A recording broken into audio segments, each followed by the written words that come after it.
सभी माता के भक्तों को अंकुश और राजा का नमस्कार।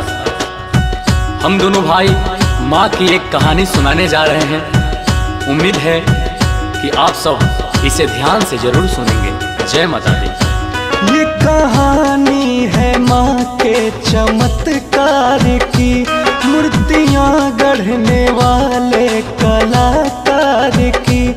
गाँव का रहने वाला एक भोला कुम्हार, मूर्तियों का किया करता था कारोबार।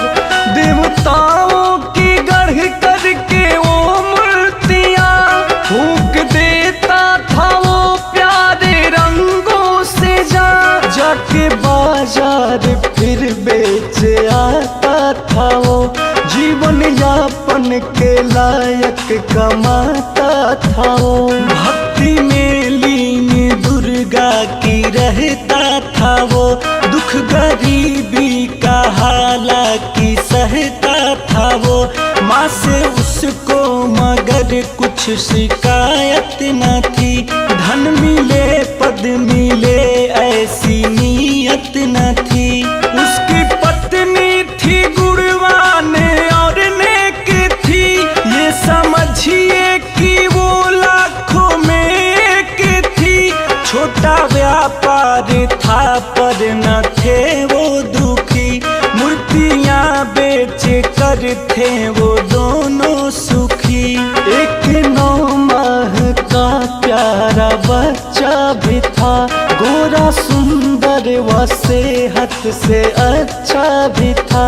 जान बच्चे में उन दोनों की थी बसी, उसकी सूरत थी आँखों में उनके धसी। दोनों खुशहाल थे दिन गुजरते रहे, भक्ति माँ दुर्गा की दोनों करते रहे। सच्चे भक्तों की लेती परीक्षा है माँ, डाल कर दुख में करती समीक्षा है माँ। एक दिन माँ के मंदिर से आकर के वो मूर्तियों खातिर मिट्टी भिंगा करके वो दोनों पाँवों से अपने लगा रोदने, ताकि मूर्ति के गढ़ने के लायक बने।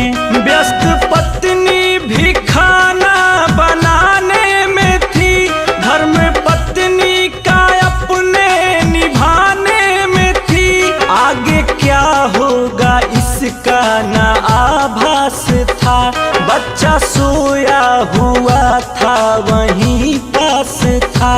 नींद टूटी अचानक तो चलने लगा, और गिर गिर के थोड़ा संभलने लगा। रोदता मिट्टी उसका पिता था जहाँ, रेंगता रेंगता बच्चा पहुँचा वहाँ। माँ की धुन में था खोया हुआ वो कुम्हार, कर रहा था वो माँ दुर्गा की जय जयकार। पास अपने पिता के सरकते हुए आ गया बच्चा हंसते हुमकते हुए। और बढ़ता गया और बढ़ता गया, मिट्टी पे धीरे धीरे वो चढ़ता गया। बाप का पाँव तो तेज था चल रहा, रौद कर मिट्टी तेजी से था मल रहा। पाँव के नीचे वो बच्चा भी आ गया, बाप छाती पे बच्चे के चढ़ता गया। मिट्टी में सान डाला उसे रौंद कर, खून से हो गई लाल मिट्टी मगर। मर गया बेटा उसको पता न चला, एक कोमल बदन मिट्टी ही बन गया। रौंद कर वो तो मिट्टी बनाता रहा, और भजन शेरावाली का गाता रहा। टूटा माँ का उधर जब रसोई से ध्यान, हो चुकी घटना का घाट पर अपने बच्चे को पाई न जब, ढूंढने लग गई सारे घर में वो तब। जब न बच्चा मिला घर के बाहर गई, द्वार पे था जहाँ उसका शौहर गई। उसके पाँवों के नीचे गई जब नजर, गिर गई धरती पर जोर से चीख कर। हाय बच्चा मेरा, हाय बच्चा मेरा, टुकड़े में बट गया उफ कलेजा मेरा। रुक गया वो कुम्हार उसका तब टूटा ध्यान, हो गया उसको फिर सारी घटना का ज्ञान। वो भी रोने लगा मार कर सिर पे हाथ, और माँ दुर्गा से बोला रो कर ये बात। मैंने ही ले ली है अपने बच्चे की जान, जबकि मैंने लगाया था माँ तेरा ध्यान। आज भक्ति पे आए ना चिंता है ये, क्या कहूँ ये बता आज मैं पत्नी से। बोली पत्नी की अब ऐसा कर जाने दो, मेरा लौटाओ बेटा या मर जाने दो। माँ प्रकट हो गई उनके पास आ गई, लाल जो मिट्टी थी अपना रंग पा गई। शेरावाली ने अपना दिखाया प्रताप, एक मूरत बनी मिट्टी में अपने आप। बच्चे के शक्ल से मिलती थी हूबहू, कर दिया फिर उस मूरत ने चलना शुरू। यानी कि जिंदा बच्चा था वो हो गया, हो गए खुश वो दोनों करिश्मा हुआ। माँ ये कहने लगी कि तुझे आस था, दुख में भी तुझको मुझ पे ही विश्वास था। पति पत्नी गिरे पाँव पे खुश हुए, शेरावाली से ये दीप कहने लगे। शेरावाली से ये दीप कहने लगे। तू है दयालु शेरावाली, भक्ति की लाज बचा ली। तू है दयालु शेरावाली, भक्ति की लाज बचा ली। तुझ पे है विश्वास हमारा और विश्वास रहेगा, आस पुराने वाली से ही सबको आस रहेगा। रख ले शरण में नौनिहाल को, लंबी उम्र दे मेरे लाल को। है माँ रख ले शरण में नौनिहाल को, लंबी उम्र दे मेरे लाल को।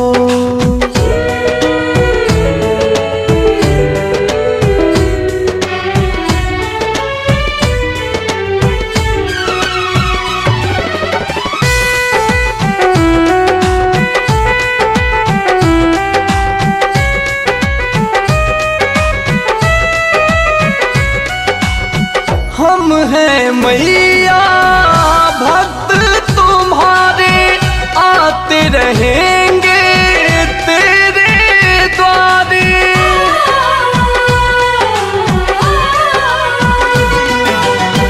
हम हैं मैया भक्त तुम्हारे, आते रहेंगे तेरे द्वारे। भक्ति का वर देते रहना, और न ज्यादा है कुछ कहना। हम हैं तेरी शरणों में मैया, बेटा भी है शरण में। हमें हारने मत देना तुम जीवन के इस रण में।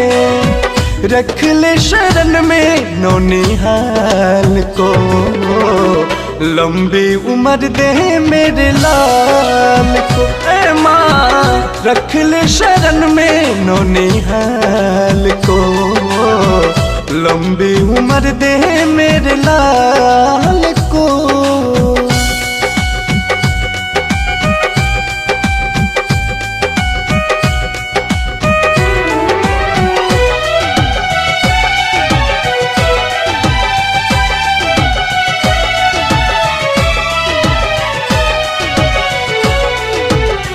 बहुत दयालु बहुत निराली तुम हो, अद्भुत शक्ति वाली।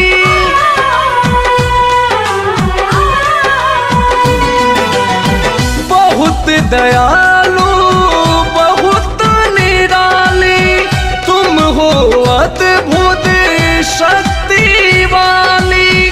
सांस के डोर भाले ही टूटे मगर न तेरा चौखट छूटे।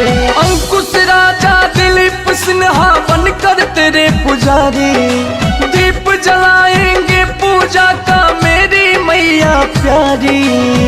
रख ले शरण में नौनिहाल को, लंबी उम्र दे मेरे लाल को, ए माँ रख ले शरण में नौनिहाल को। लंबी उम्र दे मेरे लाल को।